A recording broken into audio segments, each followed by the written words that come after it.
Magandang araw po sa inyong lahat. Ako po si Julian Orozco Makasait, ang inyong lingkod na tumatakbo sa pagkapunong bayan.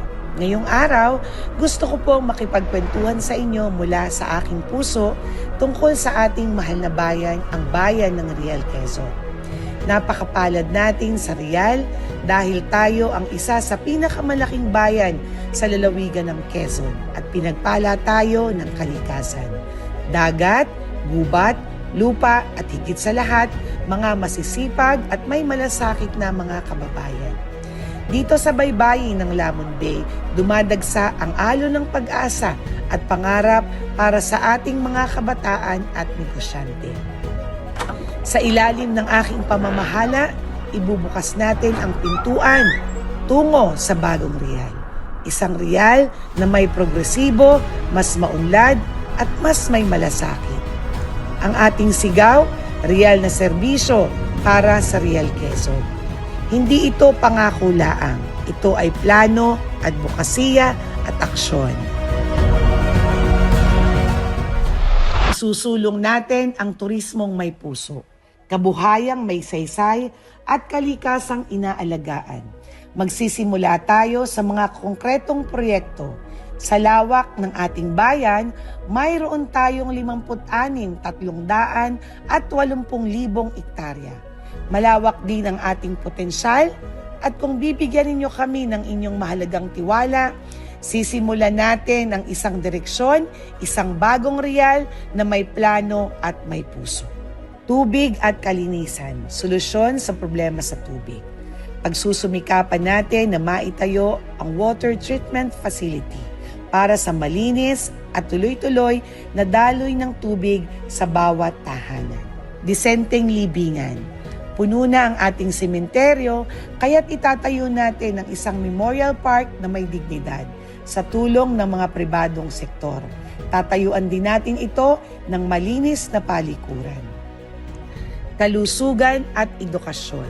Misyon natin na magkaroon ng isang ospital na may kumpletong kagamitan.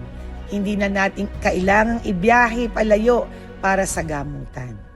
Hindi rin imposible na magkaroon din tayo ng sariling kolehiyo o satellite university dito mismo sa bayan ng Real para ang ating mga kabataan ay may abot kayang edukasyon, scholarship at mas magandang kinabukasan. Palengke, Fishport at bagong civic center. I-renovate natin ang Fishport at public market.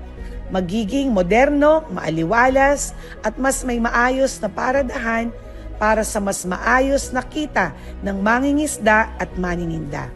Magiging sentro ito ng investment at trabaho. Kasabay nito, ang patuloy na pagtutok sa kalikasan at turismo.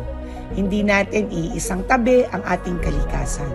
Magsasagawa tayo ng mga proyektong tulad ng preservation ng mangrove forest, biodiversity parks, coastal protection para sa mas malawak na oportunidad, negosyo at koneksyon, ecotourism at hospitality industry.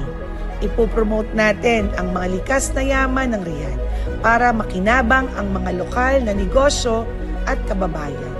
Sumuporta sa mga magsasaka at lokal na produkto. Gagawin nating mas madali ang pagbibenta at packaging para lumago ang kabuhayan. At syempre, hindi natin kakalimutan ang pinakamahalagang yaman ng bayan, ang mga kabataan. Kailangan nila ng edukasyon, kalusugan at disiplina para sa mas maliwanag na bukas.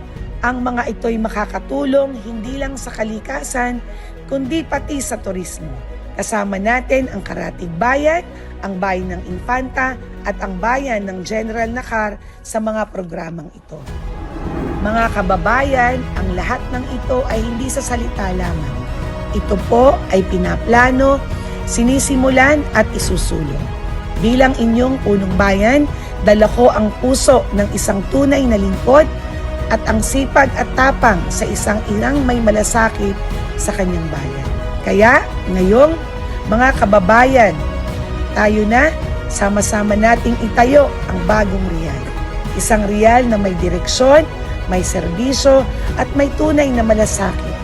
Ipaglaban natin ang kinabukasan ng ating bayan. Ipagmalaki natin ang bayan ng Real. Ako po, si Julie Ann Orozco Makasait, ang inyong lingkod para sa Bagong Real, Team ng Malasakit, Real na Serbisyo.